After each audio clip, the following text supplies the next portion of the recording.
El Señor Jesús es mi fortaleza y mi escudo. En Él confió mi corazón y fui ayudado. Por lo que se gozó mi corazón y con mi cántico la alabaré. Jesús es la fortaleza de tu pueblo y el refugio salvador de su ungido. Bendiciones para todos. Ahora leían los hermanos en el libro de Santiago, en el capítulo 1, en el versículo 12, dice: bienaventurado el varón que soporta la tentación. Porque cuando soporta la tentación, ¿será que hay algunos que no? Como que, bueno, no, esta tentación, esta prueba, esta situación en mi vida es muy fuerte, pues yo como que mejor reniego de Dios y me voy. Ya no me interesa más esto de Dios. No, igual, vea, mi situación sigue igual, nada cambia, todo está lo mismo, yo sigo en las mismas pruebas, yo sigo pasando por las mismas necesidades, por las mismas conflictos, tengo las mismas tribulaciones en mi vida.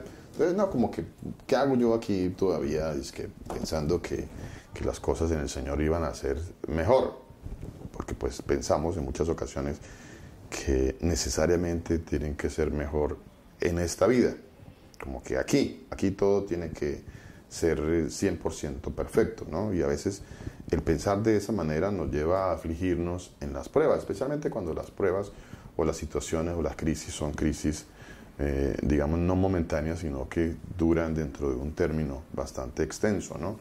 Como que se extienden en nuestra vida y hay cosas que pasan y como que no veo nada, no hay esperanza y entonces viene la aflicción, como que me desanimo.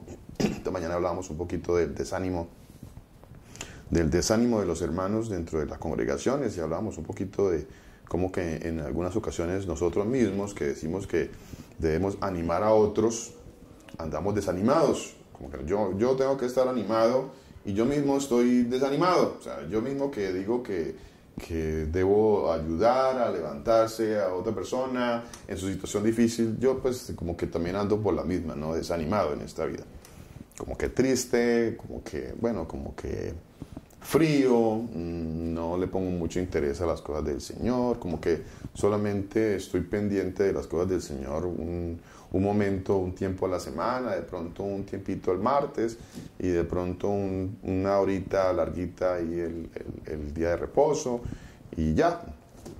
Y el resto de tiempo de mi vida pues no sucede nada más, o sea, no pasa nada. Mi vida es la misma de siempre, frío delante del Señor, no estoy todos los días a ver cómo meditando en la palabra de Dios, qué debo hacer en el Señor, cuál es el propósito que el Señor tiene para mi vida, y dentro de esto que nos leen los hermanos, cuál sería el propósito del Señor para mí en esas pruebas, ¿no? Perdón. ¿Cuál sería el propósito?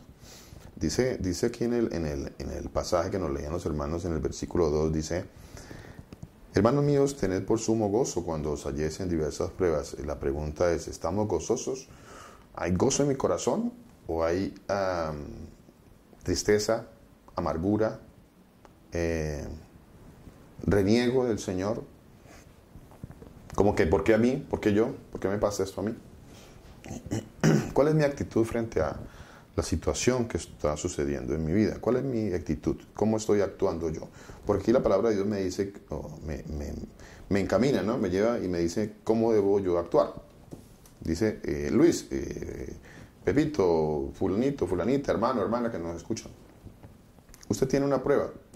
Por aquí la palabra de Dios es para los hermanos, ¿no? Dice, hermanos míos. Aquí no estamos hablando en ese momento de las personas que no están en el camino del Señor. No, estamos hablando de las personas, de los hermanos en el Señor Jesús. Hermanos míos, tened por sumo gozo. A ver, ¿será que es gozo para una persona que está afuera estar en una situación difícil? Pues seguramente que no. Para ellos no. Pero ¿qué pasa para nosotros? ¿Cómo debe ser nuestro actuar? ¿Cómo debe ser nuestro actuar? Dice la palabra de Dios que yo debo estar en sumo gozo, dice. tened por sumo gozo cuando os halléis en diversas pruebas. A ver, ¿qué pruebas están viendo en mi vida? Ahora, la pregunta es, ¿cómo es mi vida? ¿Qué está pasando en mi vida? ¿Quién soy yo? ¿Qué estoy haciendo yo en este caminar en el Señor Jesucristo? ¿Estoy caminando en la palabra de Dios? ¿Estoy caminando en el Señor? ¿Estoy haciendo lo que el Señor me está mandando que debo hacer? Porque si es así, si ya estoy caminando en este camino del Señor, de la misericordia, de la gracia del Señor, de la gracia del Señor que me lleva a caminar en su ley, porque ya esos términos hay que empezar a entenderlos de la manera correcta. La gracia del Señor es eso, es empezar a caminar en las ordenanzas, en los estatutos, en los mandamientos que el Señor estableció para mi vida, para que me vaya bien. Entonces, hablamos con los pastores acerca de cómo en la carta de los Efesios, por ejemplo, dice que fuimos creados en Él para buenas obras. Creados para buenas obras. ¿Las buenas obras cuáles son? Las buenas obras, pues no es necesariamente hace referencia a si yo le di un mercadito a alguno, o si yo pues traje un aporte aquí para esta reunión, para este grupo o algo. No necesariamente habla de eso. Las buenas obras, de acuerdo a la palabra de Dios, es que el Señor nos prepara para caminar en sus estatutos, en sus mandamientos, en sus decretos. Esas son las buenas obras en las que el Señor las ha preparado para que yo camine sobre ellas. Yo tengo que empezar a caminar sobre esas buenas obras para que todas las cosas me salgan bien, para que todo me salga bien, porque eso dice el Señor. Ahora, ¿estoy caminando por ese camino? ¿O ando desanimado porque seguramente no estoy caminando por ese camino? Hoy tomamos como ejemplo la parábola de la semilla de mostaza, ¿no? Y hablando un poco sobre la parábola de la semilla de mostaza, dice la palabra de Dios que la semilla de mostaza es la más pequeña de todas las semillas, dice. Y la compara y hace un símil, hace una comparación de la semilla de mostaza con respecto a la fe. Entonces dice que es la más pequeña de todas las hortalizas, de todas las semillas. Pero cuando crece es la más grande de todas las hortalizas, dice. O sea, en ese proceso, nuestra fe, si nuestra fe debe ser como el grano de mostaza, pues debe tener el mismo proceso del grano de mostaza. Mismo proceso. O sea, no es que diga que mi fe debe permanecer así de chiquita y nunca va a crecer. No, nunca dice la palabra de Dios eso. Dice que mi fe tiene que llegar a un punto o a un proceso durante toda mi vida, porque el grano de mostaza es una planta que siempre está en un proceso constante hacia adelante, de crecimiento, de dar fruto, de que sus ramas crezcan. Y bueno, y cuando ya crecen sus ramas, pues otros van a venir allí a recibir cobertura, a recibir sombra, a alimentarse. Entonces ese debe ser el proceso nuestro, que al final vengan otros a alimentarse. Pero para que vengan otros a alimentarse, dice la palabra de Dios, aquí nos trae este mensaje tan bonito de Santiago, que dice que esas pruebas las debo tener por sumo gozo, porque a la final ellas van a traer paciencia, fe. Dice, sabiendo que estas pruebas van a traer también fe a mi vida. Es que las pruebas van a venir a mi vida para que yo empiece a crecer en el conocimiento y en el entendimiento de la palabra de Dios. Cuando una prueba viene a mi vida, lo primero que yo debería hacer es buscar en la palabra de Dios qué está sucediendo. O sea, no, si viene una prueba, pues yo no voy a ir a buscar aquí a mi vecino o mi vecina a ver que me lean el tabaco o a que me lean las cartas, a ver qué está pasando con mi vida, o para que me digan una mentira por ahí. No falta alguno que diciéndose hermano, pues esté yendo al vecino a que el vecino le lea las cartas y que el vecino le diga, no hermano, lo que pasa es que a usted le están haciendo brujería. Por eso es que le está yendo tan mal. Por eso es que le está pasando esto que le está pasando. Porque es que a usted le están haciendo brujería. Muchas gracias. Yo comparto desde el punto de lo que uno pasa, de lo que yo he pasado, ¿sí? Porque el pastor del Señor Jesús le pone en su boca, cierto. Mire que nosotros pasamos por cosas y nosotros nunca estamos gozosos. O sea, uno siempre como que se aflige. Siempre. O sea, siempre estamos afligidos. Entonces ahí es donde debe llegar la pregunta de nosotros.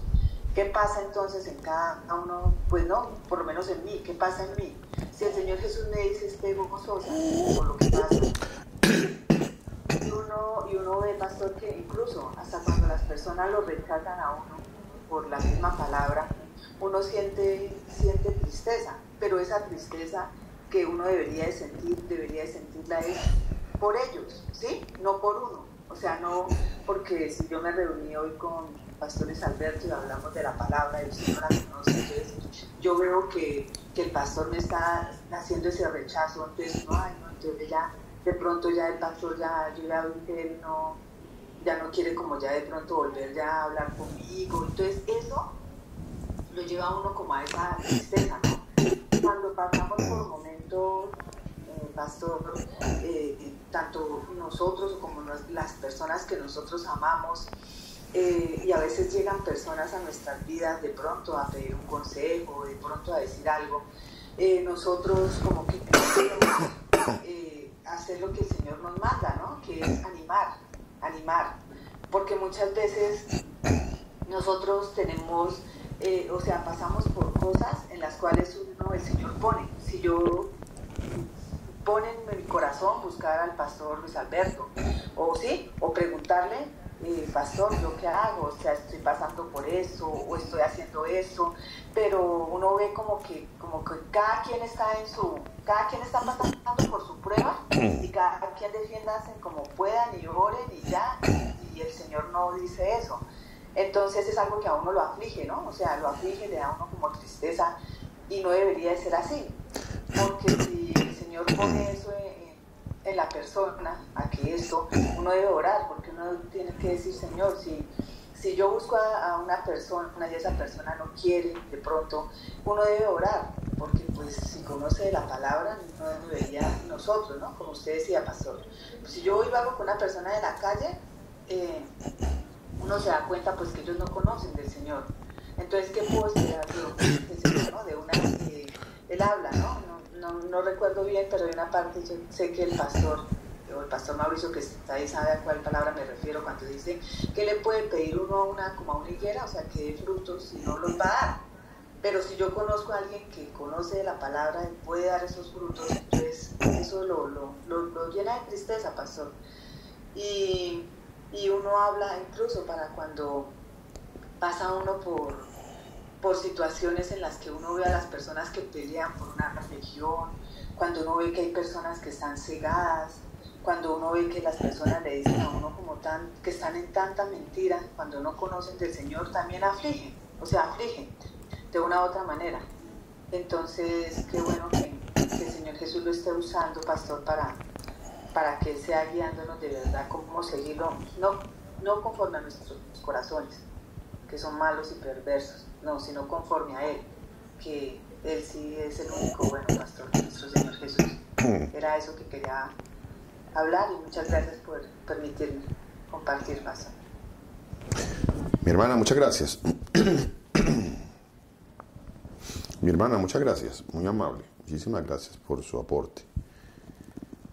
Sí, bueno, inclusive hoy como cosas del Señor, son cosas del Señor, ¿no? Que estuvimos hablando un poco sobre el desánimo dentro de los hermanos. El desánimo, vea que es algo que es un sentir no solamente suyo, mi hermana, porque como cosas del Señor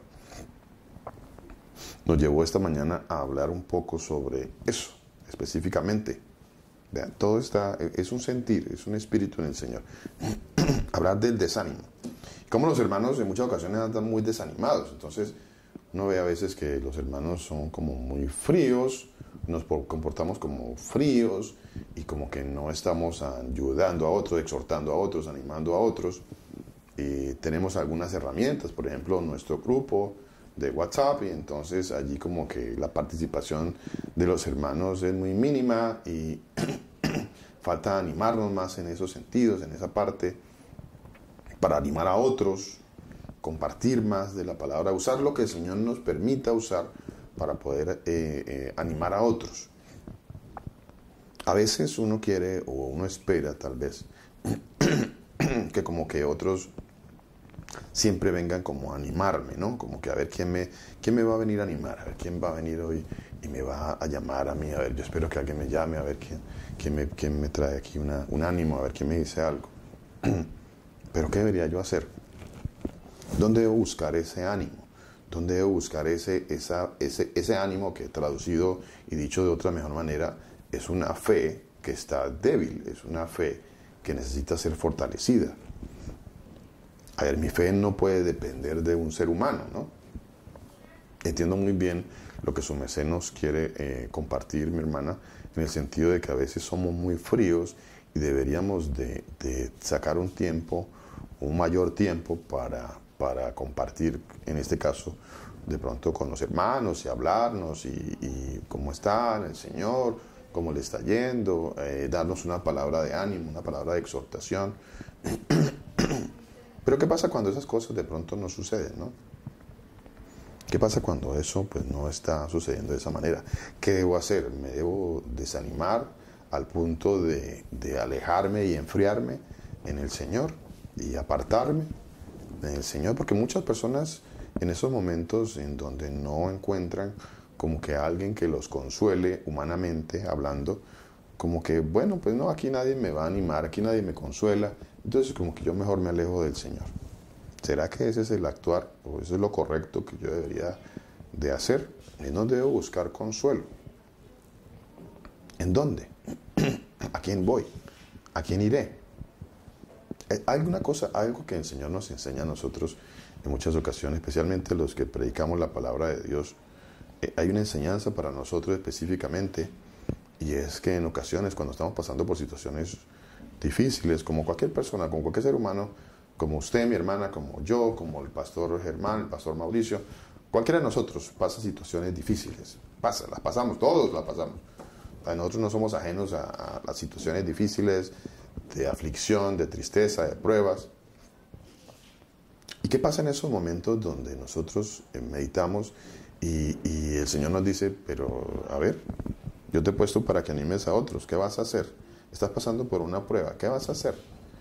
¿Vas a ir donde el hermano a entristecer al hermano cuando tú deberías de ir a fortalecer al hermano en la palabra de Dios y transmitirle la fe que yo te he puesto a ti? ¿Qué voy a hacer? ¿Cuál debe ser mi actuar ahí? En ese sentido, a veces uno, humanamente hablando, se siente un poco, si lo viéramos desde el punto de vista humano, pues deberíamos de sentirnos como solos. Si nos enfocáramos desde ese punto de vista, ¿no? Como que me siento solo porque pues nadie viene, nadie me llama, nadie me pregunta, o como porque en el sentido también de que, pues ¿a quién llamo? Si se supone que el Señor me ha puesto aquí en este redil y a los hermanos y a los pastores para que animemos, para que sorteemos, para que le hablemos a los hermanos, para que crezcamos en la fe. Y voy a llamar yo al hermano para afligirlo. Es ahí donde yo empiezo a meditar y a decir, ¿a quién iré? ¿A quién iré? Cuando estaba el Señor con sus discípulos, algunos de ellos, dice la palabra de Dios, que se desanimaron al punto que se fueron. La palabra de Dios dice, Señor, tus discípulos pues se desanimaron, están enojados y se fueron, se enojaron. ¿Cuál es la respuesta del Señor? ¿Cuál fue la respuesta del Señor en ese momento? ¿Cuál fue la respuesta del Señor en ese momento? ¿Qué le dijo el Señor a Pedro? Bueno, Pedro, ¿y qué? ¿Y ustedes también se quieren ir? O sea, ustedes también porque están desanimados, se quieren alejar, se quieren ir. Porque eso es lo que uno humanamente piensa, ¿no? No, pues no, aquí no hay nadie que me anime. Me voy, esto no es conmigo. Voy a buscar una congregación donde sí yo termine el servicio allá 2 horas y termine brincando y saltando y allá me digan que yo soy el campeón. Y pues salí animado y salgo al mundo ahí animado porque me dijeron que yo era el campeón. No me dicen que yo soy un pecador, pero pues mejor porque no me van a decir que soy un pecador. Porque aparte de que ando bien mal en mi vida, porque aparte de que tengo estos problemas, estas pruebas, estas aflicciones, y fuera de eso allá el predicador me va a decir que ando en pecado. No, pues yo me voy para una congregación donde pues me digan que yo soy un campeón y que yo soy el profeta de las naciones y que yo soy un hijo del rey. Y bueno, y me llenen la cabeza de este tipo de cosas y me animen de esa manera. Y nosotros, como solemos en muchas ocasiones dejarnos llevar por nuestro corazón engañoso, pues discernimos y tomamos malas decisiones, ¿no? Y nos vamos detrás de este tipo de ideas y de doctrinas y de filosofías, ¿no? ¿Qué debo hacer en ese momento de soledad, de tristeza, de amargura? ¿Qué le dijo el Señor Jesús a Pedro ustedes también se quieren ir, Pedro. Yo estoy allí mal, me siento mal, tengo una prueba, estoy pasando por un momento difícil. Bueno, y el Señor, la respuesta del Señor es, Luis, ¿y usted qué va a hacer? ¿Se va a ir? ¿Va a abandonar el camino? Esa va a ser la misma, porque la respuesta y las palabras del Señor no van a cambiar, no van a cambiar. Nosotros pensamos de que sí, como que si yo le hago esta pregunta al Señor, pues el Señor como que sí me va a dar una respuesta diferente a mí. No, porque esa misma pregunta y esa misma situación no solamente están escritas en la palabra de Dios para darnos testimonio a nosotros, para que cuando nos sucedan estas cosas a nosotros, vamos a la palabra de Dios y es a través de la palabra de Dios de que nuestra fe empieza a crecer y a aumentar. Y en los momentos difíciles, en los momentos de prueba, yo tengo que ir a la palabra de Dios. Yo no tengo que ir al vecino o a la vecina a que me solucionen el problema. No tengo que ir al hermano o a la hermana para que el hermano o la hermana me solucionen el problema. Discúlpeme que yo sea a veces un poquito directo en todas estas cosas, pero es que es necesario. No debo ir, o sea, mi prioridad es ¿cuál?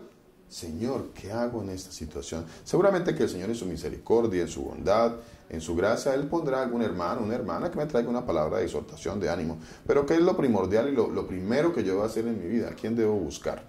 Pues debo buscar al Señor Jesús, a Él, porque Él es mi consolador. La palabra de Dios dice que Él es mi consolador. Él es mi consuelo, mi consolador, mi pronto auxilio en las tribulaciones. Él es mi fortaleza. A ver, no dice el hermano es tu fortaleza. La palabra de Dios no dice tal cosa. Dice que mi fortaleza es el Señor. Ahora, el Señor me puede traer una palabra con mi hermano, con el pastor, con alguna persona que me traiga una palabra de ánimo, de exhortación en la palabra de Dios. Puede usar a cualquier persona, por supuesto que sí. Pero ¿a quién acudí primero? ¿Dónde están puestas mis prioridades en las pruebas? Mira, aquí hay una parte en la palabra de Dios. Dice que si alguno de vosotros tiene falta de sabiduría, pídala a Dios. Falta de sabiduría. La falta de sabiduría me lleva a mí a buscar la solución en las cosas terrenales.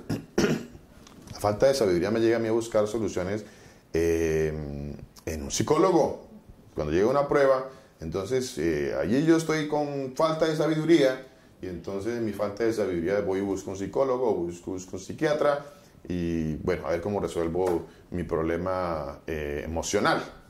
Entonces voy a ir a buscar quien me resuelva mi problema emocional y pues seguramente que el psicólogo le va a decir váyase de vacaciones 20 días o váyase de paseo a vacaciones por allá a una playa y estése por allá o bueno, cualquier cosa le va a decir o seguramente usted va a un psiquiatra y el psiquiatra lo va a medicar para que usted esté más tranquilo y bueno, y uno cree y las personas piensan que por ahí está la solución a los problemas, pero la solución no está ahí. La solución está, o el problema radica inicialmente y esencialmente en una falta de fe. La fe que tiene que crecer, la fe que tiene que crecer como un grano de mostaza. Si no hay fe, pues, bueno, si la fe no crece, pues de nada sirve que yo esté acudiendo a uno, al otro hermano, a la hermana, al pastor, si mi fe no crece. Si mi fe no crece, pues... ¿Y cómo crece mi fe, pastor? ¿Cómo es la manera en que debe crecer mi fe? Esa es una buena pregunta. ¿Cómo debe crecer mi fe? Lo que yo quería aportar es que nosotros necesitamos aprender a amar la voluntad del Señor Jesús enteramente. O sea, no es solamente lo que nosotros queremos que el Señor hace, y es bueno, y es bonito, y todo es bello, y uno hace una voluntad. Pero si el Señor me deja totalmente sola, yo tengo que amar esa voluntad, porque por algo el Señor lo hace en mi vida, por algo el Señor pone esa soledad, porque tal vez mi carácter, mi fe necesita crecer en el Señor. Yo necesito buscar las respuestas, depender única y exclusivamente en el Señor. Y muchas veces, digamos, a mí hace muchos años me sucedió algo con respecto a una pregunta que yo tenía de si podíamos comer sangre o no. Y pasó hace muchísimos años y yo tenía esa duda y yo lo veía en la palabra que el Señor decía no, pero no, necesitaba la respuesta en otra persona. Y voy y le pregunto a un pastor, y este pastor me dice, pues si su conciencia cree que puede comer sangre, pues puede comer. Si su conciencia le dice que no, pues no. Y me voy yo con esa respuesta. Y esa respuesta fue peor. Total. Y entonces, en mi ser, cuando yo me hacía la pregunta, venía respuesta a mí, me llegaba respuesta, ¿por qué busco esas respuestas en otras personas? Si el Señor Jesús es el que tiene la respuesta correcta, Él no me va a decir lo que no es, Él va a poner en mí. Puede que yo no lo entienda ahorita, puede que no lo entienda mañana, pero debo de ser paciente en esa enseñanza del Señor, y tengo que tener esa fe de que el Señor está hablando en mi vida, de que yo estoy caminando de su mano y Él lo va a revelar. Amén. Así es. Y la respuesta llega. De pronto no en el momento en que yo la quiero, ya, no. Pero va a llegar con esa tranquilidad de que es palabra del Señor y no de mi hermano, de no sé, amigos, no sé. Es muy bonito poder compartir con los hermanos. El pastor Luis Alberto lo conoce, de que yo viví en Uruguay y yo era muy, muy feliz compartiendo con los hermanos. Eran mi familia, era hermoso, maravilloso para mí. Ahorita yo no estoy rodeada de hermanos, pero también tiene que ser maravilloso para mí, porque es la voluntad del Señor. El Señor me dio, en un momento me dio eso, y en este momento me dio eso. Y yo tengo que tener gozo en mi ser de que es el Señor proveyendo como Él quiere, cuando Él quiere, donde Él quiera.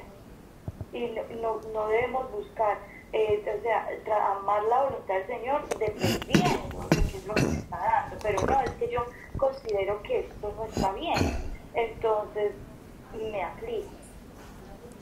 Porque esas cosas las puede estar. No quiere decir que si un hermano de pronto no le está dando a otro hermano lo que esa persona considera que se le debe dar, no quiere decir que esa persona no sea un hijo de Dios, que camine con el Señor. Quiere decir que el Señor Jesús, no, porque el Señor es justo y pone las cosas como Él quiere. Así es, mi hermana. Así es, mi hermana. Muchas gracias, mi hermana, por el aporte. Muy amable. Muchas gracias. Dice la segunda carta a los Corintios, en el capítulo 11, en el versículo 22. Vamos a ver. Vamos a verlo un poquito más atrás, del versículo 16. Versículo 16. Para que nos examinemos nosotros, porque, a ver, que nosotros nos examinemos. El Señor dice, cuando escogió el Señor a Pablo, ¿qué le dijo el Señor? ¿Qué dijo el Señor de Pablo? Dijo, déjemelo, porque ¿qué dijo de él? A ver, ¿qué iba a pasar con Pablo? Esto, mire, esto es interesantísimo. Dice, Hechos 9, antes de ir a Corintios, quiero leer este pasaje. Hechos 9, 16, dice así la palabra de Dios. Dice, porque yo le mostraré, ¿a quién? A Pablo. ¿Quién iba a ser Pablo? Bueno, yo, Luis, comparado con Pablo, no, pues yo, no, ni soy mucho menos de lo menos, porque pues a mí no me escogió el Señor como escogió a Pablo, para usarlo de la manera como Él ha usado a través de los tiempos. Todo aquel que escudriña las Escrituras en uno u otro momento se va a encontrar con Pablo. ¿Qué personaje que el Señor escogió? Para que muchos conocieran la palabra de Dios también a través de Él. Lo usó a Él para que muchos conociéramos de la palabra de Dios. ¿Y qué dijo el Señor que le iba a pasar a Pablo? Dice, yo le mostraré cuánto le es necesario padecer por mi nombre. Eso dijo el Señor de Pablo, ¿no? Yo le mostraré todo lo que tiene que sufrir por causa de mi nombre, dice otra versión. todo lo que tiene que sufrir por causa de mi nombre. En la carta, la segunda carta que Pablo escribe a los Corintios, en la segunda ocasión que Pablo envía una carta a ellos, una epístola, dice: otra vez digo, que nadie me tenga por loco, o de otra manera, estoy leyendo desde el versículo 16, ¿no? Segunda de Corintios 11, 16. O de otra manera, recibidme como loco, para que yo también me gloríe un poquito. Lo que hablo no lo hablo según el Señor, sino como en locura, como con esta confianza de gloriarme. Puesto que muchos se glorían según la carne, también yo me gloriaré. A ver, si muchos hablan de que han pasado y han padecido muchas cosas en su sangre, en su carne, ahora Pablo dice: bueno, está bien, entonces yo también les voy a contar algunas cosas que me han pasado en mi vida. Porque de buena gana toleráis a los necios, siendo vosotros cuerdos. Pues toleráis si alguno os esclaviza, si alguno os devora, si alguno toma lo vuestro, si alguno se enaltece, si alguno os da de bofetadas. Pero, para vergüenza mía lo digo, para eso fuimos demasiado débiles. Pero en lo que otro tenga osadía, hablo con locura, también yo tengo osadía. ¿Son hebreos? Yo también. A ver, voy a contar aquí también, dice Pablo, lo que también me ha pasado a mí, que otros piensan que les ha pasado muchas cosas. Dice: ¿son hebreos? Yo también soy hebreo. ¿Son hebreos? Yo también. ¿Son israelitas? Yo también. ¿Son descendientes de Abraham? También yo. ¿Son ministros del Señor Jesús? También. Dice: como si estuviera loco, hablo. Yo más. En trabajos más abundantes. Ojo, esto es lo que le pasaba a Pablo. ¿Qué le pasó a Pablo? Dice: yo más en trabajos, o sea, dice que él padeció más en trabajos, más abundante, en azotes sin números. O sea, Pablo dice, ni siquiera se acuerda de cuántos azotes le dieron, dice, en azotes sin números. No era cualquier azote, no era cualquier chancletazo por ahí que le daban, no era con una chancla, no precisamente. Eso era una tortura, recibir un azote era una tortura. Yo más, en trabajos más abundante, en azotes sin número, en cárceles más, en peligros de muerte muchas veces. Cárceles, azotes, peligros de muerte. De los judíos 5 veces he recibido 40 azotes menos uno. A ver, recibir 40 azotes menos uno era una de las peores torturas que se le podía administrar a un ser humano. 3 veces he sido azotado con varas, 1 vez apedreado, 3 veces he padecido naufragio. Una noche y un día he estado como náufrago en alta mar.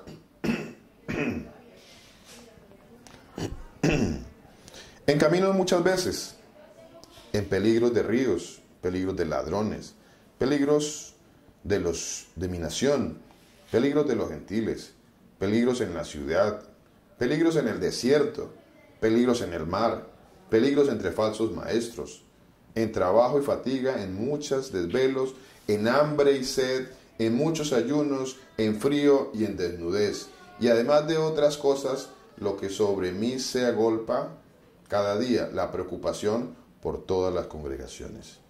¿Quién enferma y un enfermo? O sea, enfermedades también. ¿A quién se le hace tropezar y yo no me indigno? Si es necesario gloriarse, me gloriaré en lo que es de mi debilidad. A ver. Y aún teniendo todo este tipo de situaciones que le habían sucedido, que el Señor ya le había dicho, yo le voy a mostrar lo que es necesario padecer por mi nombre. Aún estando en este tipo de situaciones, Pablo, en algún momento de su vida, le hace una petición al Señor. ¿Qué petición le hace Pablo al Señor? A ver, ¿qué le dijo el Señor? ¿Qué le pidió Pablo al Señor? Algo que tenía que ver con la carne, el aguijón en la carne. Sí, señora. Sí, mi hermana. Que lo sanara. Sí, mi hermana. Ahí en la misma carta a los Corintios, ahí mismo, donde estamos leyendo en la segunda carta de los Corintios, ahí un poquito adelante, o sea, después de mostrar todo esto que le está sucediendo, entonces Pablo habla sobre un aguijón en su carne, o sea, Pablo dice, bueno, aquí, o sea, aparte de todo, pues sería una enfermedad, ¿usted qué piensa, pastor? ¿Era una enfermedad? Seguro que era una... ¿Cierto? Era como una enfermedad. Una deficiencia en los ojos. Era como algunos ojos, ¿no? Sí. Sí, era una enfermedad, era algo que tenía que ver con una enfermedad que lo afligía demasiado. Lo tenía muy afligido, muy afligido a Pablo, al punto, dice, que él rogó al Señor, dice, lo he rogado 3 veces, versículo 8 del capítulo 12 de la segunda carta de los Corintios, dice, le he rogado 3 veces al Señor que lo quite de mí. 3 veces, dice, o sea, era como, decir 3 veces era un número como decir un número máximo, ¿no? O sea, 3 veces, o sea, he hecho mi petición las veces necesarias. El Señor, ¿cuál sería la respuesta del Señor después de que Pablo nos ha narrado o nos hace una descripción de lo que fue su vida? Y aparte de todo tenía alguna enfermedad en su carne. Él lo llama un aguijón en la carne. Y él dice, le he rogado al Señor que me lo quite. Bueno, vale la aclaración, ¿no?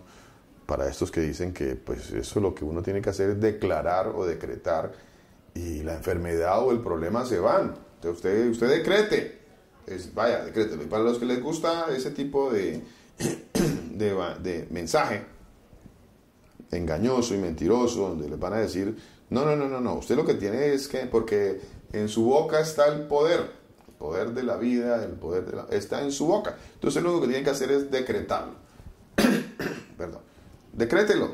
Vaya, decrete que ya no hay enfermedad. Entonces usted decreta que ya no hay enfermedad. Y qué bueno que nos pudimos dar cuenta aún más en los tiempos de la famosísima pandemia, como ninguno de todos estos mentirosos que andaban por ahí sanando, ellos no andaban en hospitales, ni andaban en salas especiales para enfermos de COVID, ellos no andaban en esos lugares buscando sanarse, andaban escondidos por ahí a ver que el COVID no les fuera a llegar a su casa, porque pues seguramente que el temor se llegó a ellos, el temor de muerte, de ir a darle cuentas al Señor. Entonces ellos no andaban, ahí sí no andaban por los hospitales y las salas de emergencia buscando a quien sanar. Ellos no salen de sus congregaciones donde tienen un grupo de personas a los cuales ya los tienen engañados y manipulados.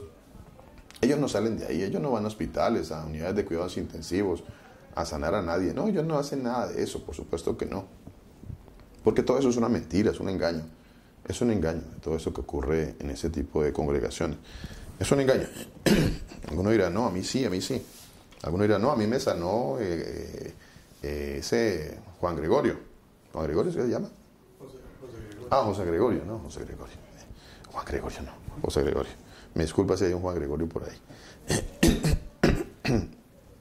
No, a mí me sanó fue José Gregorio. A mí mismo, otros le atribuyen a un demonio la sanidad. Igual eso mismo sucede en las congregaciones, le atribuyen a esos demonios, le atribuyen sus sanidades, ¿no? Aquí la palabra de Dios dice que Pablo pues nunca decretó nada, él dice que le rogaba al Señor porque él no iba ¿a quién iba a acudir Pablo? A ver, ¿a quién iba a acudir Pablo? Para esa sanidad, para ese momento tan crítico. Pedro, venga y sáneme.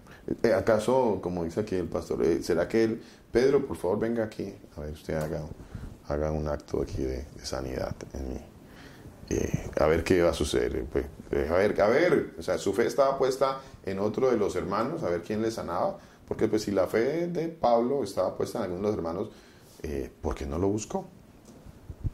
Porque Pablo sí fue directamente al Señor a buscar la solución a su problema, directamente al Señor a buscar la solución a su problema. No andamos, y él tenía hermanos en la fe, por supuesto que tenía muchos hermanos en la fe, pero a veces nosotros andamos en primera instancia buscando a ver cuál de los hermanos pues como que me soluciona mi problema. Y no hay tal cosa. Porque eso ya caemos en errores de idolatría, porque empezamos como que idolatrar al hermano.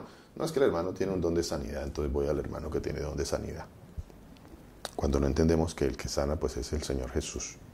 Finalmente, el único que sana es Él, y Él sana al que Él quiera, y tendrá misericordia de quien tenga misericordia, y se compadecerá de quien Él se quiera compadecer. Con respecto a lo cual le he pedido 3 veces, le he rogado al Señor que lo quite de mí. Y aquí es donde yo quiero, este otro punto que quiero llegar, aquí a este punto que está en el versículo 9, que es en lo que nosotros debemos centrarnos en esta vida, y que cuando llega algún problema, una situación, un momento, una crisis, algo difícil en mi vida, que traiga tristeza, que traiga amargura, que traiga aflicción a mi vida, debo aferrarme a esto que el Señor me está diciendo. Es algo que el Señor me está diciendo. El Señor me está diciendo, sí, usted tiene, Pablo, usted tiene un problema, usted tiene una situación, pero usted no está viendo algo mucho más grande que su aflicción temporal y momentánea. Usted no lo está viendo, Pablo. No está entendiendo que hay algo por encima de eso, que hay algo muy superior a eso, que hay algo que lo llena todo por encima de eso, que hay algo que debería de ser su consolación por encima de lo que le esté pasando. Su consolación, eso debería de acallar su llanto, mi llanto, la aflicción mía en cualquier momento de lo que me esté pasando. Porque seguramente que Pablo, en los términos en que está poniendo esta necesidad delante del Señor, está diciendo, Señor, pero es que te he rogado, lo he suplicado, Señor, y si venía esta súplica es porque había algo muy fuerte en su vida. Sin embargo, dice el Señor que Él puso algo muy por encima de eso. ¿Qué puso el Señor por encima de eso para que Pablo se aferrara en eso y eso le trajera consolación? Pues el Señor dice, Pablo, ¿conoces de mi gracia o no conoces de mi gracia, Pablo? ¿Qué pasa, Pablo, que estás hablando de mi gracia? Has hablado de mi gracia. Hablaste mucho de la gracia de Dios. Pablo hablaba de la gracia. Pablo hablaba de la gracia. Y Pablo le decía a los efesios, por gracia sois salvos. O sea que para Pablo no era un desconocimiento la gracia de Dios. Y Pablo nos narra aquí en esta carta a los Corintios. Él envía esta carta a un grupo de personas que está en Corinto, que están pasando por dificultades, seguramente por necesidades, por aflicciones, por persecuciones, porque esto ya le había sucedido a él. O sea, cuando él escribe esta carta, ya él está narrando algo que le sucedió a él. Y el Señor le está diciendo a Pablo, le está recordando, Pablo, ¿tú sabes de la gracia? Pues que te baste esa gracia de la cual tú estás predicando. Bástate esa gracia. Esa gracia es tan grande, es tan inmensa, esa gracia es tan profunda, es tan insondable, que nosotros no tenemos ni la más remota idea en muchas ocasiones del significado real de la gracia. ¿De qué es la gracia? ¿Qué es que el Señor haya puesto sus ojos en nosotros, en usted, en mí? Que el Señor haya puesto sus ojos en mí. Que el Señor me haya mirado a mí, que soy un gusano de gusanos aquí en este mundo, que soy un polvo del polvo, que cuando el Señor se asoma y mira, ve un polvo, porque cuando usted toma una supuesta foto a cierta altura de esta tierra nuestra, pues no se ve ninguno, no basta sino que nos subamos en un avión para mirar que no vemos a ninguno, o sea, todo se convierte en polvo, o sea, nosotros somos nada que ni vemos. Perdón. Y sin embargo el Señor en su inmensidad, en su magnificencia, nos ha visto, me vio, te vio, a ti, a cada uno de nosotros, y nos habla. El Dios, el creador del mundo, el creador del universo, me está viendo a mí, está viendo al pastor, está viendo a los hermanos, me está viendo que ni siquiera yo puedo ver a otros, y Él me ve y me dice que hay algo tan grande que Él ha puesto, que hay algo que el Señor ha depositado en mí, en los que Él ha escogido, que es su gracia, que nosotros no tenemos ni idea, pero que esa gracia debería de bastarnos por encima de cualquier persecución, problema, aflicción, dolor, tristeza, amargura. Porque todas esas aflicciones hacen parte de algo temporal y momentáneo. Esta leve aflicción temporal, dice el Señor.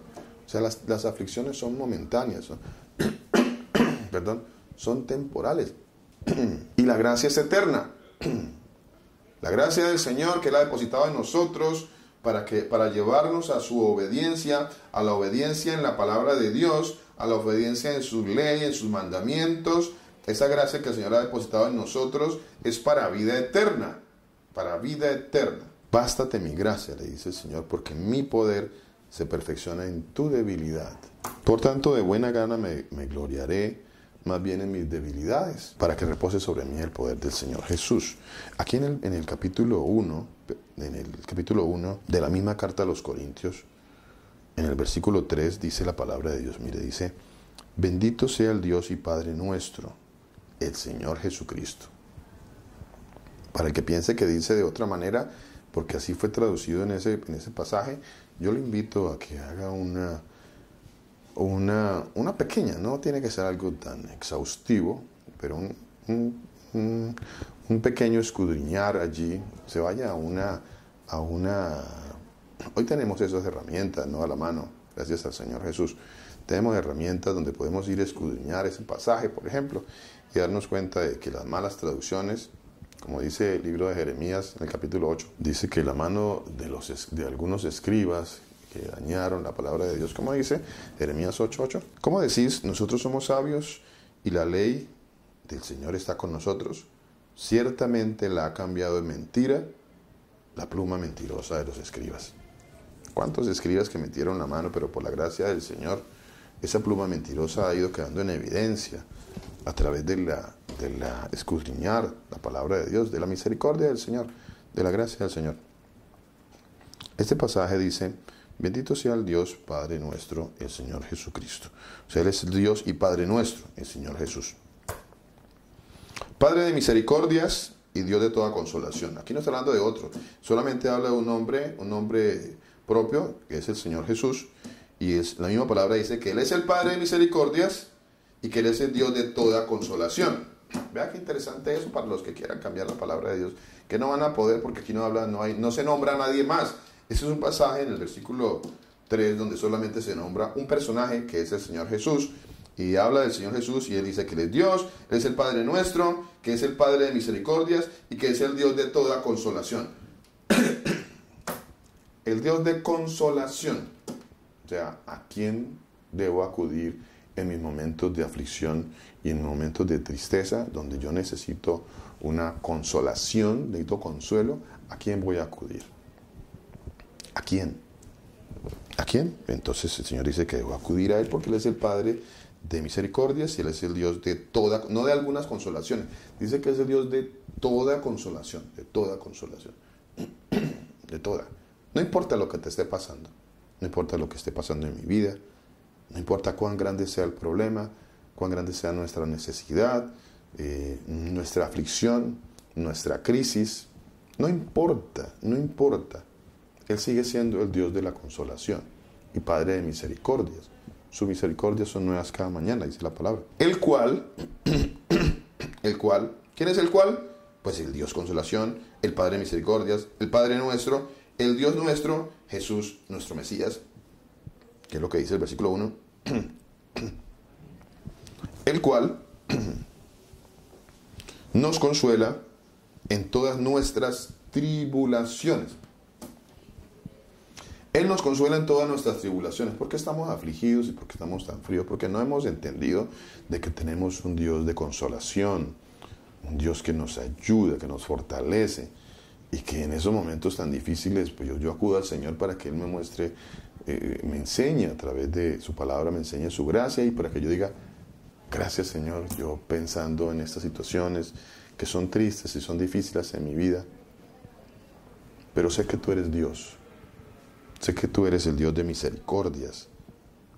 Tú eres el Dios de consolación. ¿Cómo me va a consolar el Señor? Ahora yo encuentro consuelo a través de su palabra. Cuando yo veo la palabra de Dios, pues la palabra de Dios me va a traer fe a mi vida, porque la palabra de la fe va a venir por el oír y el oír viene por la palabra de Dios.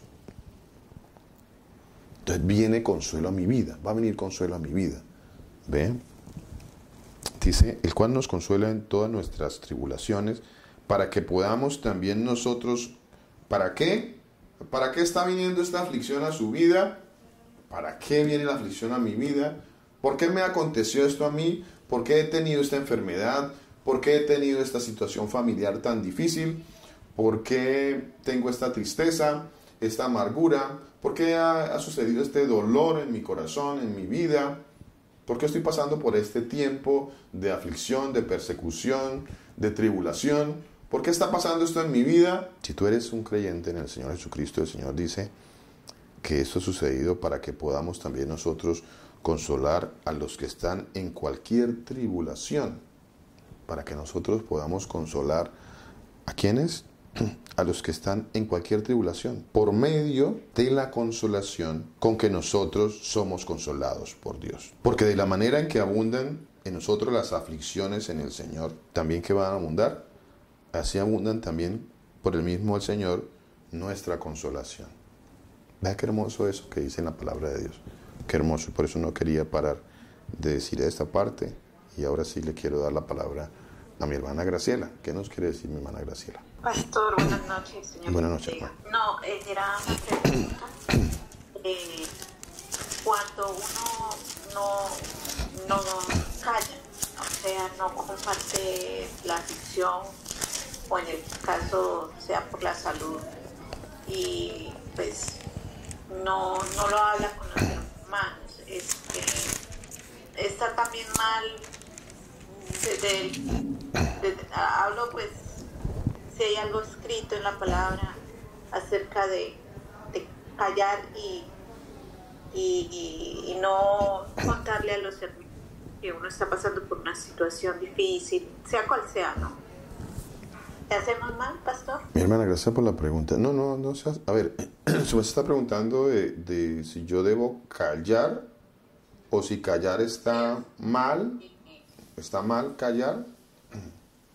O sea, sí, obviamente uno busca del Señor en oración y espera en la Señor, pero, o sea, lo digo porque de pronto en algún momento me ha pasado así y me han dicho, no, es que usted tiene que hablarlo y usted tiene que expresarlo, porque en la palabra también está escrito que el que está enfermo, que hay que levantar oración y que hay que orar y que hay que quitarse, y entonces está bien que se quede callado.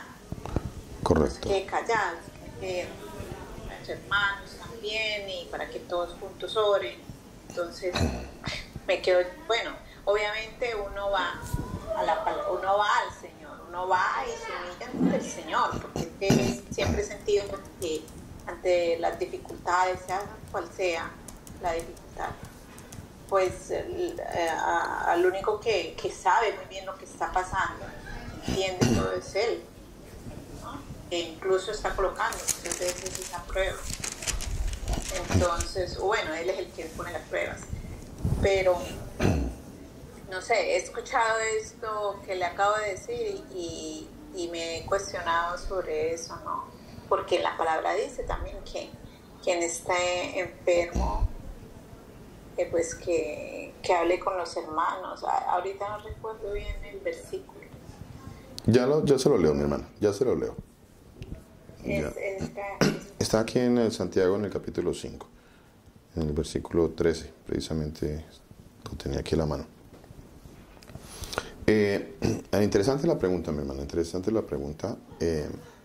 Mire, la palabra de Dios habla sobre sobrellevar los unos las cargas de los otros, ¿no? Hay cargas que nosotros entre todos nos ayudamos a llevar. ¿Cómo nos ayudamos a llevar nosotros? Ahora, no quiero que esto entre en contradicción con lo que acabo de decir. Lo que acabo de decir en ningún momento anula el buen sentir de compartir con algún hermano o una hermana lleno del Espíritu Santo, que el Señor va a poner en su camino, en mi camino. Por supuesto que sí, de hecho la misma palabra habla siempre hablaba la palabra de poner dentro de las congregaciones personas llenas del Espíritu Santo, porque son personas que van a traer consuelo también a través de la palabra de Dios, no a través de su carne, sino a través, porque como son llenos del Señor, van a traer consuelo en el Señor Jesucristo, que es el Dios de toda consolación. Ese tipo de personas siempre te van a llevar al Dios de toda consolación. Ese tipo de personas siempre te van a traer una palabra de ánimo, de exhortación en las Escrituras. Y siempre te van a querer llevar al Señor Jesús como aquel que puede sobrellevar, ayudarte a llevar esa situación difícil, a llevar esa carga. Ese tipo de personas son puestas allí por esa razón, y el Señor lo estableció dentro. Veo un ejemplo en el libro de los Éxodos, en el capítulo 18. Lo veo también en el libro de Deuteronomio, en el capítulo 1. Veo en el libro de los Hechos, en el capítulo 6. Veo en el libro de Tito, en el capítulo 1. Veo en el libro de la segunda carta a Timoteo, en el capítulo 3. Veo varios ejemplos en la palabra de Dios donde el Señor habla de buscar varones llenos del Espíritu Santo para que ayuden a llevar el redil, a llevar un redil. Pero son varones llenos del Espíritu Santo y personas llenas y personas que ayudan dentro de las congregaciones también, mujeres también, llenas del Espíritu Santo de Dios, porque son personas que van a traer consolación en la palabra de Dios. Ahora, yo siempre debo ir y acudir en primera instancia, y le quiero leer aquí este pasaje que está en el versículo 13 de la carta a Santiago, capítulo 5, dice así. ¿Qué dice? Dice, mire esto tan hermoso que está diciendo acá, que tal vez no lo habíamos visto, pero ahí está, mira, ahí está. Precisamente lo que estamos hablando. ¿Qué es lo que estamos hablando? Dice, ¿está alguno entre vosotros afligido? A ver, ¿hay alguno entre nosotros afligido? ¿Qué es lo que primero debe hacer alguien que está afligido? ¿Afligido por qué? ¿Afligido por cuál causa? ¿Cuál causa? La causa que sea. La causa que haya traído aflicción a su vida, a mi vida, la causa, cualquier causa. No sé si usted ha llorado, yo he llorado muchas veces, los hermanos en su momento, ustedes, cada uno ha llorado muchas veces en sus aflicciones.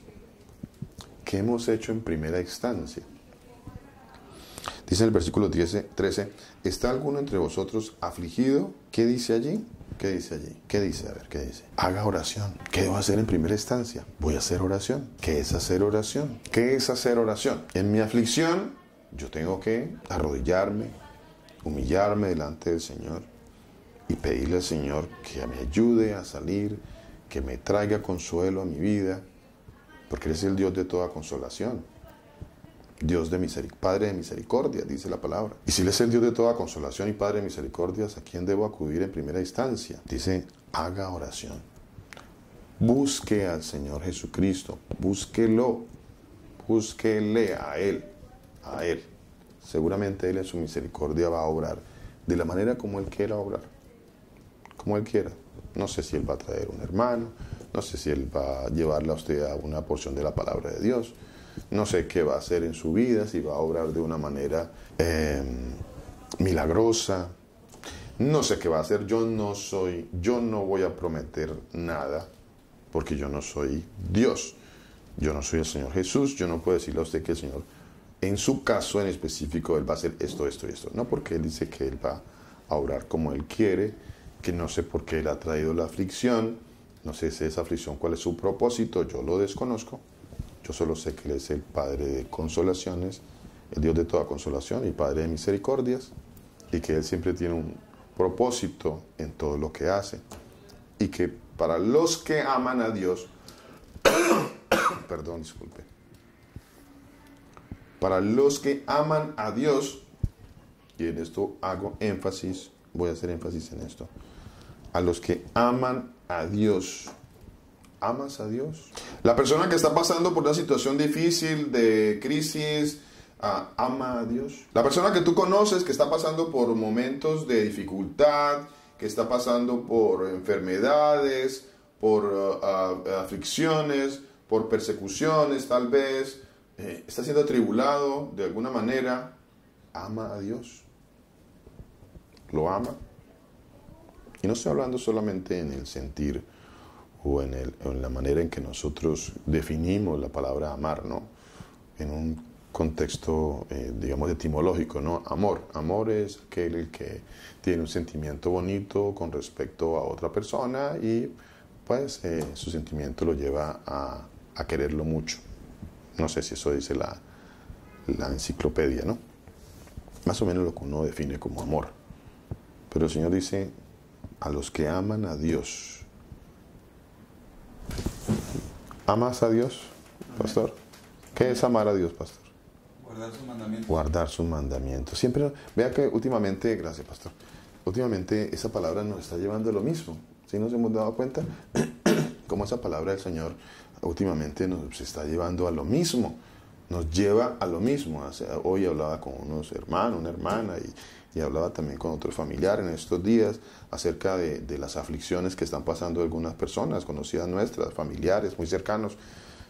Duras, situaciones duras, fuertes, que nosotros a veces no, y por la gracia del Señor ni hemos pasado algunos de nosotros, otros han pasado por cosas muy duras.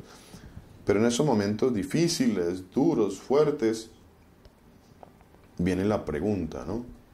¿Esas personas aman a Dios? ¿Aman a Dios? ¿Lo aman bíblicamente? ¿Lo aman de acuerdo a la definición que el Señor ha establecido para amor, amar a Dios? Porque si esas personas aman a Dios, dice que todo el que ama a Dios, todas las cosas van a obrar para bien. A los que aman a Dios, hace unos días yo les también, porque es que esto viene de una palabra que está en el aoristo. Aoristo es como un participio. Esta palabra está como en un participio, la palabra amar, amado. Está en un participio, en un aoristo, es un tiempo especial que se muestra como un participio, que se puede traducir, y por eso hacía la pregunta a mi hermano Álvaro hace unos días, porque yo les había dado una enseñanza, algo le he hablado sobre esto, que en específico está hablando de porque ya entendemos nosotros, ya lo entendemos, y ya entendemos por qué esa palabra está en un participio, está en un aoristo. ¿Por qué está allí de esta manera esa palabra? Porque es que siempre que hoy en día entendemos mucho mejor de que el Señor nos amó desde antes de la fundación del mundo. El Señor me amó a mí desde antes de la fundación del mundo. Y me escribió mi nombre en el libro de la vida. Son cosas difíciles a veces de entender, profundas, muy profundas, que me ha amado desde antes de la fundación del mundo. O sea que a los que Él llamó, predestinó, a los que, ¿qué? ¿Cómo dice la palabra de Dios? Eso está en Romanos capítulo 8. A los que antes conoció, a estos también llamó. Y a los que llamó, a estos justificó. Y a los que justificó, a estos también los predestinó. Creo que dice. Y siempre está hablando de los que ya amó en el pasado. Los que son los amados de Dios. Los amados de Dios. Todas las cosas ocurren para bien. Y si yo digo que soy amado de Dios, y si yo digo que Dios me ama, y aún más, si yo digo que yo amo a Dios, pues yo tengo que guardar. Volvemos a lo mismo. Es que la palabra siempre, últimamente me está llevando a lo mismo. Amo a Dios, guardo los mandamientos de Dios. Guardo los mandamientos de Dios. Eso se define claramente. No hay lugar a una ambigüedad allí. Tengo que, si yo digo que amo a Dios, amo sus mandamientos. Y a los que aman a Dios, o los que son amados de Dios, todas las cosas les van a ocurrir para bien. Todas las cosas suceden para bien. Suceden para bien. Y eso debe ser una consolación en mi vida. De hecho, debe ser una de las más grandes consolaciones en mi vida. De los más grandes consuelos que pueda venir a mi vida. Porque eso que está pasando para mí, dice que el Señor algo en la eternidad está haciendo algo para bien a mi vida, que seguramente más adelante, como dice la palabra de Dios, va a dar frutos, va a dar un fruto. ¿Cuál es el fruto que va a dar esto? Esto que está pasando en su vida. Vea que el Señor nos habló hoy, nos trajo hoy a hablar de la aflicción, de que estamos afligidos, de que estamos tristes, de que necesitamos consuelo. Hoy el Señor nos trajo, y es el mismo sentir que nos trajo hoy en la congregación, a hablar un poco sobre esa parte, sobre ese tema. Quiero terminar este pasaje que dice en el versículo 13 del capítulo 5 de Santiago, dice: ¿es alguno entre vosotros afligido? Busque al Señor Jesús. En otras palabras, ¿está afligido? Busque al Señor Jesús. Busque al Señor Jesús. ¿Está alguno alegre? Cante alabanzas, dice la palabra de Dios. Alábelo. ¿Alabe a quién? Alabe al Señor Jesús. En ambos casos, siempre lo lleva uno al Señor Jesús. Lo lleva uno al Señor Jesucristo. Hebreos 12:11. Hebreos 12:11. Pastor, muchas gracias. Le damos un momentito. Hebreos 12:11. ¿Qué dice acá? Hebreos 12:11. Dice así la palabra de nuestro Señor Jesucristo. Dice: es verdad que ninguna disciplina al presente parece ser causa de gozo. Sí, claro, como a usted no le está pasando lo que me está pasando, ¿usted cómo me va a decir que me goce en esto? Sí, claro, lo que pasa en mi vida tal vez en este momento, pues no, pues como que gozarme en esto tan difícil que me está sucediendo, pero la palabra de Dios dice efectivamente que en mi sentir humano, dice como que yo voy a decir, no, pero es que, bueno, esta disciplina, esto que me está pasando, pues como que no es causa de mucho gozo en mi vida, no, más bien es como de tristeza, sino de tristeza, dice la palabra de Dios. Como que estoy sintiéndome triste. Debería ser gozo, pero estoy triste. Pero después da fruto apacible. Eso va a dar un fruto. Esta aflicción en el Señor, que el Señor tiene para sus hijos, dice la palabra de Dios, que después va a dar fruto apacible de justicia. Va a dar un fruto apacible de justicia a los que en ella han sido ejercitados. Y para uno estar ejercitado, ¿qué es ejercitarse? ¿Qué es ejercitarse? ¿Qué es ejercitarse? A ver, ¿quién practica algún deporte y no sabe que ejercitarse es estar muy frecuentemente practicando una actividad deportiva, digamos, en el sentido de deporte? Ejercitarse es estarlo haciendo frecuentemente. Y bueno, el Señor dice que no se ha puesto y no se ha ejercitado y que nos sigue ejercitando a través de las pruebas. Dice, pero después da fruto apacible de justicia a los que en ella han sido ejercitados. Ya, con el tiempo empezamos a entender, a tener una madurez en el Señor, podemos consolar a otros, podemos empezar a ver el propósito de Dios en la aflicción, en nuestras tristezas, y ya podemos empezar a decirle a otros, hay esperanza en el Señor Jesús. Pastor, yo tenía una pregunta. Mi hermana. Gracias. Gracias. Pastor, yo tengo una pregunta. Ustedes que han leído más la palabra, nosotros vamos a ser llamados cuando el Señor Jesús venga por eso, o sea, por no haber, como digo pues yo la palabra, es que a mí sí usted sabe que yo siempre digo lo mismo, digo una cosa como que no me hago entender, pero nosotros vamos a ser llamados cuando el Señor Jesús venga por esas cosas, o sea, por la palabra que está escrita cuando el Señor Jesús dice, anímense unos a otros, por toda la palabra, o sea, cuando el Señor Jesús dice, entréguense, incluso ahorita que estaba leyendo yo que la subí al grupo, por esa palabra, nosotros vamos a ser llamados en el juicio al Señor, porque por lo menos dice el Señor, si amamos a nuestros hermanos creyentes, eso demuestra que hemos pasado de muerte a vida, pero el que no tiene el amor sigue muerto. Conocemos lo que es el amor verdadero, porque Jesús entregó su vida por nosotros, de manera que nosotros también tenemos que dar la vida por nuestros hermanos, ¿sí? Dice ahí la palabra, y dice, queridos hijos, que nuestro amor no quede solo en palabras, mostremos la verdad por medio de nuestras acciones. O sea, si nosotros sabemos que debemos hacerlo, y no nosotros O sea, nosotros, el Señor Jesús, por eso también, cuando Él venga, Él nos va, ¿se puede decir juzgar, pastor? ¿Esa sería la palabra correcta? No sé, tengo esa duda, o sea, de que de pronto nosotros pudimos haberlo hecho, pero no lo hicimos. Entonces, es eso, pastor. No sé si me expliqué, y si no fue ahorita, pues cuando el Señor Jesús disponga en su corazón, en el corazón de cualquiera de los pastores. Bueno, gracias, mi hermana. Yo quiero decir dos cosas aquí. En la carta a Santiago, dice así, en el capítulo 4, en el capítulo 4. Pastor, bueno, no solo por nuestros hermanos, ¿no? Sino por todas aquellas personas que no conocen al Señor también.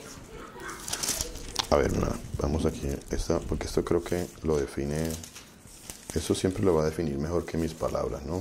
La palabra de Dios. Santiago 4, 17 dice así, dice, el que sabe hacer lo bueno y no lo hace, le es pecado, ¿correcto?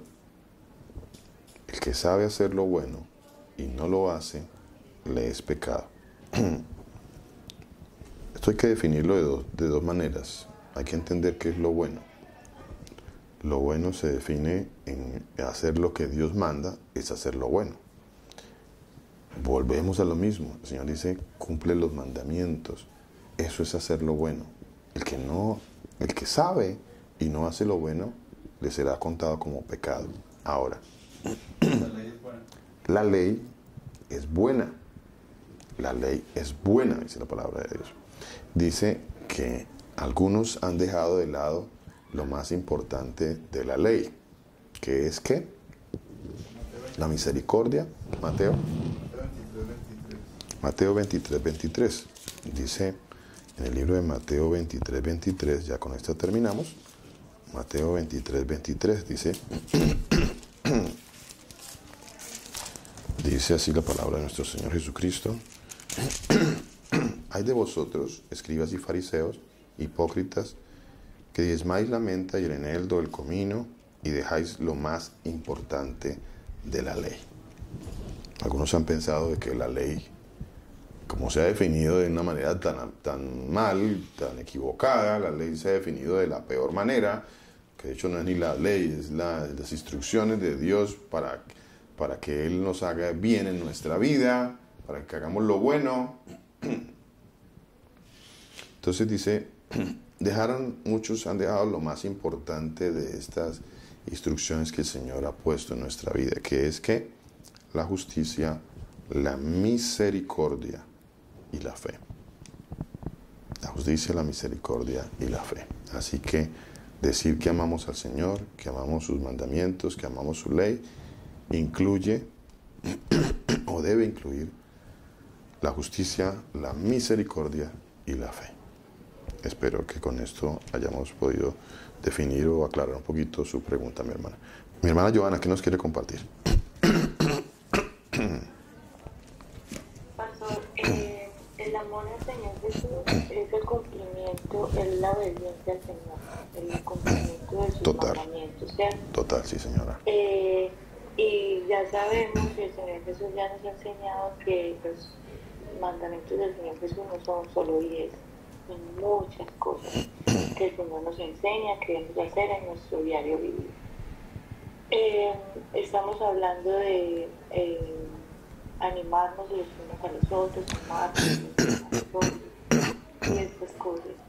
Pero tenemos que pedirle mucho al Señor que nos dé sabiduría y entendimiento con respecto a todas estas palabras que Él trae a nuestros corazones, porque yo no puedo definir que pongámosle nombre a ver, digamos que el pastor Luis Alberto, que el pastor Mauricio, digamos, nunca nos llamamos, no me llaman, no estamos hablando, no estamos en conexión, en contacto continuo de qué está pasando con la vida de cada uno de nosotros.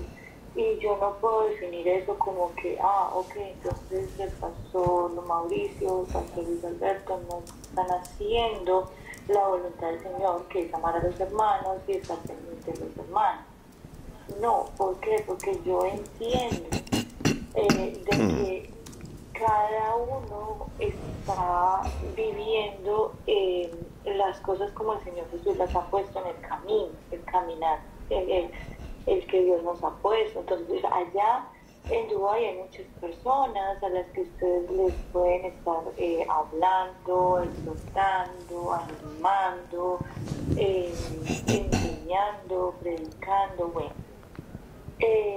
Pero nosotros, el Señor Jesús también va a poner personas en el camino con las que podemos hacer esas mismas cosas. El hecho de que el pastor X no me llame no quiere decir que él no está haciendo la voluntad del Señor Jesús.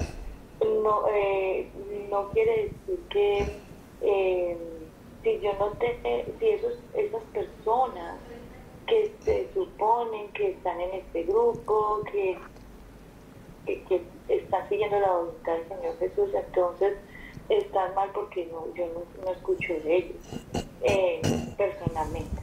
Me refiero a como una llamada aquí interna entre nosotros. No puede ser así. Nosotros necesitamos entender que el Señor Jesús pone a cada uno donde lo quiere tener, y esas cosas que el Señor enseña van a dar fruto donde el Señor Jesús los pone a cada uno. Yo creo que el Señor Jesús ha enseñado, ha levantado a muchas personas, digamos, allá en Dubái, y ha puesto a muchas personas en otros lugares. Los ha sacado de allá y los ha puesto en otros lugares. Así es. Digamos, donde están Vivian, con donde hay otras personas que han salido de allá, pero esas personas, yo tengo el conocimiento de que esas personas dan fruto en esos lugares. Entonces, no porque yo no tengo un contacto, digamos, con Julián, Vivian, que es un contacto como constante, no quiere decir que yo no, o ellos, o ustedes, o quien sea, de quien se hable, no se está haciendo la voluntad del Señor Jesús, no se está caminando en los pasos del Señor. No, lo que pasa es que el Señor pone a cada uno donde quiere ponerlo, y en ese lugar se dan frutos. Donde el Señor lo ponga a uno, hay una dar fruto. Totalmente, mi hermana. Mi fe no puede depender de las personas. Mi fe no depende de las personas, de ninguna persona. Mi fe su dependencia, su crecimiento no está ligado a ninguna persona. No está ligado. Yo no puedo o no tengo la excusa delante del Señor Jesús de decirle: Señor, es que mi fe nunca creció porque el pastor no me llamaba, porque el pastor no me visitaba. Entonces, pues yo me alejé porque el pastor nunca me visitaba. La palabra de Dios dice en el Salmo 23, dice: el Señor es mi pastor. El Señor es mi pastor. No dice: el pastor es mi Señor. Entonces, mi fe debe fortalecerse en la palabra de Dios. Ya el Señor nos ha ido hablando en muchas ocasiones acerca de cómo debe crecer, y mi fe como un grano de mostaza, cómo debe crecer y ser la más grande de todas las hortalizas. ¿Cómo debe ser? Pues yo debo crecer en la fe, pero mi fe no crece en función de ninguna persona. Mi fe crece en función de su palabra. Mi fe crece en función del mismo Señor Jesús, que es misericordioso, y que Él es el que aumenta mi fe a través de su gracia y su misericordia, de cómo Él ha ido transformando mi vida. Pero mi fe no está en función de ninguna persona, no puede estar en función de ninguna persona, y yo no puedo entrar a afligirme porque alguna persona no me llama. Yo le repito, a mí en muchas ocasiones, pues los hermanos no me llaman, y no estoy quejándome por eso, no me estoy quejando. porque ya he ido descubriendo a través de la palabra de Dios de que mi fe tiene que estar fortalecida en el Señor Jesús y que en la medida en que el Señor ha ido aumentando mi fe, yo tengo que estar presto para traer consolación cuando el Señor me lo permita a algunos. Pero no debo estar en función, mi fe no debe sentirse estancada, ni debe estar entristecido mi espíritu por causa de que de pronto no me llaman. No es así. No es así. Así que esto que acaba de decir mi hermana también es importante tenerlo en cuenta, muy importante. ¿Algo más que me iba a compartir mi hermana Joana? No, pues. Bueno, que le vi la mano levantada ahí. Bueno, mis hermanos, el Señor Jesús los bendiga, el Señor Jesús los guarde, el Señor Jesús haga resplandecer su rostro maravilloso sobre cada uno de ustedes, el Señor tenga misericordia de cada uno de nosotros y el Señor ponga en cada uno de nosotros paz. Un abrazo para todos, bendiciones.